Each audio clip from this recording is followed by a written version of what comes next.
अस्सलाम वालेकुम स्टूडेंट्स, मेरा नाम वकार रज़ा है। आज हम स्टार्ट करेंगे क्लास 9th थ्योरम नंबर 12 और 12 चैप्टर का थ्योरम नंबर 12.1.3 जिसकी स्टेटमेंट मैं पढ़ने लगा हूँ, आपको स्क्रीन पर शो होगी। The right bisector of the sides of a triangle are congruent. अगर आप ट्रायंगल के राइट बाइसेक्टर लेते हैं, ट्रायंगल की साइड्स के आप राइट बाइसेक्टर लेते हैं, तो वो राइट बाइसेक्टर आपस में कॉन्ग्रुएंट हैं। जो आपको स्टेटमेंट दी गई है, ये पूरी स्टेटमेंट ही आपने इसमें प्रूव करनी है। ठीक हो गया? तो यहाँ आपको जो गिवन है वो सिर्फ एक ट्रायंगल है। तो मैं इसको आपको डायग्राम की मदद से और अच्छे से समझाने की कोशिश करता हूँ। डायग्राम में देखते हैं उसने क्या कहा है। हमने एक ट्रायंगल बना ली जो कि राइट बाइसेक्टर ट्रायंगल है। वो क्या कहता है? The right bisector of the sides of triangle are congruent. Right bisector आप लेंगे साइड्स ऑफ ट्रायंगल के, वो आपस में कॉन्ग्रुएंट हैं, ये आपने प्रूव करना है। तो हम इसको पहले नाम देते हैं, हम इसको नाम देते हैं ए, बी और सी। ठीक हो गया? तो आपको ये प्रूव करना है, गिवन आपको सिर्फ यही है इसमें कि आपकी एक ट्रायंगल आपके पास मौजूद है। अब इसकी साइड्स के आप राइट बाइसेक्टर लेंगे और आपने ये प्रूव करके देना है कि वो राइट बाइसेक्टर आपस में क्या है, एक दूसरे के कॉन्ग्रुएंट है। ठीक हो गया? तो इसका गिवन सिंपल सा है, तो मैं आपको गिवन लिख के देता हूँ। गिवन इसका क्या है जी? In triangle ABC। बस यही आपका गिवन है। सिंपल सा थ्योरम है, बहुत ज़्यादा आसान है और ये चैप्टर ही बहुत इंपॉर्टेंट है, क्योंकि बोर्ड में कोई भी सवाल आप पास पेपर देखें, 12 चैप्टर में से कोई भी सवाल ऐसा नहीं है जिसमें से वो थ्योरम ना उठाए। ठीक हो गया? चाहे वो शॉर्ट क्वेश्चन में उठाए और चाहे लॉन्ग में उठाए। गिवन के बाद हम मूव करेंगे टू प्रूव की तरफ। तो टू प्रूव क्या है इसका?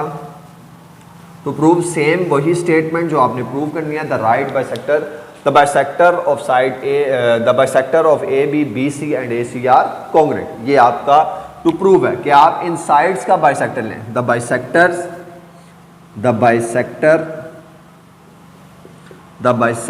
Of side AB, BC and AC are congruent. ये आपने प्रूव करके देना है कि अगर आप बाइसेक्टर लेते हैं तो वो क्या होंगे, आपस में कॉन्ग्रुएंट, तीनों साइड्स के। ये हमने प्रूव करना है। उसके बाद हम मूव करेंगे प्रूफ्स की तरफ, बल्कि टू प्रूव के बाद आपके आएगा कंस्ट्रक्शन। कंस्ट्रक्शन की हेडिंग लिखते हैं। कंस्ट्रक्शन इसकी बिल्कुल सिंपल सी है और ये थ्योरम भी बहुत ईजी है। ज़्यादा चांस इसके यही हैं कि वो आपसे शॉर्ट क्वेश्चन में पूछेगा, तो अगर लॉन्ग में भी पूछता है तो बहुत ज़्यादा इजी थ्योरम है। कंस्ट्रक्शन हम इसकी क्या करेंगे, हम ड्रा करेंगे। Draw a bisector of side AB, draw a bisector of side AB। मैं डॉटेड लाइन से आपको बाइसेक्टर ड्रा करके दिखा रहा हूँ। Draw a bisector of AB and BC। Draw a bisector of AB and BC। इसको थोड़ा सा टर्न लेते हैं, टेढ़ा करते हैं, इसको थोड़ा सा टेढ़ा कर लेते हैं। Draw a bisector of AB और इसको भी थोड़ा सा टेढ़ा करते हैं। Draw a bisector of AB and BC। Draw a bisector of AB and BC which meet each other at point O। जो एक दूसरे को कहाँ मिलते हैं? एट पॉइंट O पर। ड्रा, इसी को लिखते हैं हम साथ साथ। Draw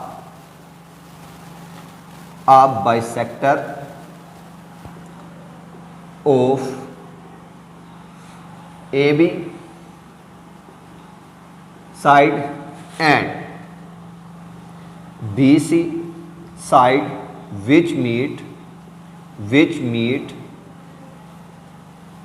each other at point O। ठीक हो गया? Draw a bisector of AB जो कि ये बाइसेक्टर है, और draw a bisector of BC जो कि ये बाइसेक्टर है। ये दोनों आपस में मीट अप हो रहे हैं एट पॉइंट O पर। उसके बाद आप क्या करेंगे? Join O to A, join O to A, O to B and O to C। Join O to A, O to B and O to C. Join O to A and O to B और O to C, या आप इसको ऐसे भी लिख सकते हैं join O to A, B and C respectively. ठीक हो गया, जैसे आपको इजी लगे इसको वैसे लिखें। तो यहां तक आपकी कंस्ट्रक्शन मुकम्मल हो गई है। इसके बाद हम मूव करेंगे आगे प्रूफ्स की तरफ। बिल्कुल सिंपल सा थ्योरम है, इसको प्रूव करना भी आसान है। तो हेडिंग देंगे हम प्रूफ्स की, प्रूफ्स के साथ स्टेटमेंट और रीजंस।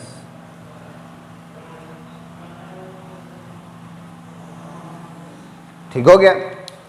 स्टेटमेंट, अच्छा हम पहली बात ये लिखते हैं ओ ए साइड कॉन्ग्रुएंट है ओ बी साइड। ओ ए साइड कॉन्ग्रुएंट है ओ बी साइड के। इसकी रीजन क्या होगी? Each point on the right bisector of a line segment is equidistance towards it's and point. Theorem number 1 अगर आपको याद हो, अगर आपने पढ़ा हुआ है थ्योरम नंबर 12.1.1, तो उसकी स्टेटमेंट है ये कि जो हमने प्रूव भी किया हुआ है 12.1.1 में कि each point on the right bisector of a line segment is equidistance towards it's and point. तो यही हम लिखेंगे each point on the right bisector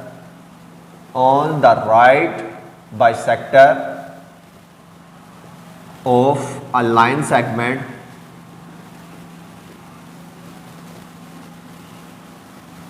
is equidistance towards end point। Theorem number 12.1.1 से ये रीजन ली गई है। इसी तरह आप देख सकते हैं ओ बी साइड कॉन्ग्रुएंट है ओ सी, ओ बी साइड कॉन्ग्रुएंट है ओ सी साइड। तो सिमिलरली आप इसकी रीजन यही देंगे। आप सिमिलरली भी लिख सकते हैं, अगर आप अच्छा लिखना चाहते हैं तो आप इसको अगेन लिख सकते हैं each point on the right bisector of a line segment is equidistance towards and point. मैं आपको ये साइन डाल रहा हूँ ताकि आप समझ सकें कि इसकी रीजन भी यही होगी। इनको पॉइंट 1 का नाम दे देते हैं, इसको पॉइंट 2 का नाम दे देते हैं। ठीक हो गया। अब आप देखें अगर ओ ए कॉन्ग्रुएंट है ओ बी साइड के और ओ सी भी कॉन्ग्रुएंट है ओ बी साइड के, यानी ये दोनों, ये साइड और ये साइड इस ओ बी के कॉन्ग्रुएंट है। तो इसका मतलब ये हुआ कि ये साइड और ये साइड आपस में भी कॉन्ग्रुएंट है। तो हम यही लिखेंगे कि ओ ए साइड कॉन्ग्रुएंट है ओ सी साइड के। ठीक हो गया।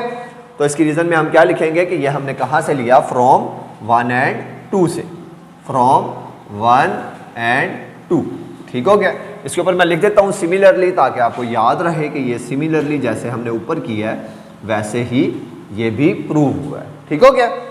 अब इसके बाद जब ओ सी और ओ ए आपस में कॉन्ग्रुएंट हैं तो हम ये लिख सकते हैं O is the point on the right bisector of side A C. O is a point O, या ऐसे भी लिख सकते हैं point O is a right bisector point O is a right bisector of AC side। ठीक हो गया। इसकी रीजन क्या है कि ओ ए कॉन्ग्रुएंट है ओ सी। थ्योरम नंबर 2 के नहीं सॉरी आप कि जब साइड्स अपोजिट होती हैं, जो साइड्स कॉन्ग्रुएंट होती हैं, वो उसके जो आपका थ्योरम नंबर 12.1.3 है, 3 कह रहा हूँ सॉरी 4 है आई थिंक, मेरे जहन में सही से नहीं है। तो ये भी आपने प्रूव किया गया है कि आपकी जब अपोजिट साइड कॉन्ग्रुएंट होती हैं तो ये पॉइंट क्या होता है? इस लाइन का राइट बाइसेक्टर होता है। ये भी आपने प्रूव किया हुआ है। ठीक हो गया। तो इसकी रीजन आप क्या दोगे? फ्रॉम, इसको पॉइंट 3 का नाम दे देते हैं, फ्रॉम 3। ठीक हो गया। फ्रॉम 3। इसके बाद आप क्या लिखेंगे, उसके बाद आप लिखेंगे, आपने ये तो पहले ही प्रूव किया हुआ है, कॉन्स्ट्रक्शन में लिखा हुआ है, बट कॉन्स्ट्रक्शन में हमने क्या लिखा था कि A B and B C हमने बाइसेक्टर लिए थे, किसके, ओ ए और ओ बी के, तो इसका मतलब ओ पॉइंट बाइसेक्टर है ए बी और बी सी का भी। तो हम लिखेंगे but point O is a right bisector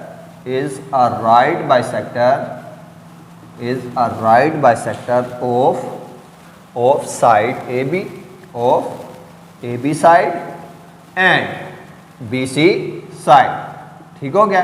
तो इसकी रीज़न आप क्या देंगे कि ये आपने कंस्ट्रक्शन में लिखा है, आपने कंस्ट्रक्शन में इसको प्रूव किया है। तो जब आपकी ये तीनों साइड्स, यानी ये पॉइंट ओ इसका भी राइट बाइसेक्टर, ये पॉइंट ओ इसका भी राइट बाइसेक्टर, ये पॉइंट ओ इसका भी राइट बाइसेक्टर, तो फिर आप कह सकते हैं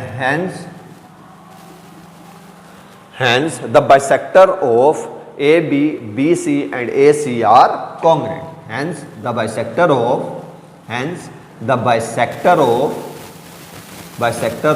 AB side and BC side or AC side are congruent.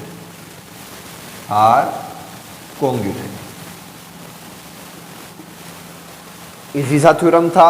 उम्मीद करता हूँ आपको समझ में आया होगा। अगर किसी बच्चे को मेरी कोई चीज़ समझ में नहीं आई तो वह मेरे से कमेंट सेक्शन में पूछ सकता है। आप इसका स्क्रीनशॉट लेना चाहते हैं तो स्क्रीनशॉट ले लें ताकि आपको आसानी से समझ आ सके।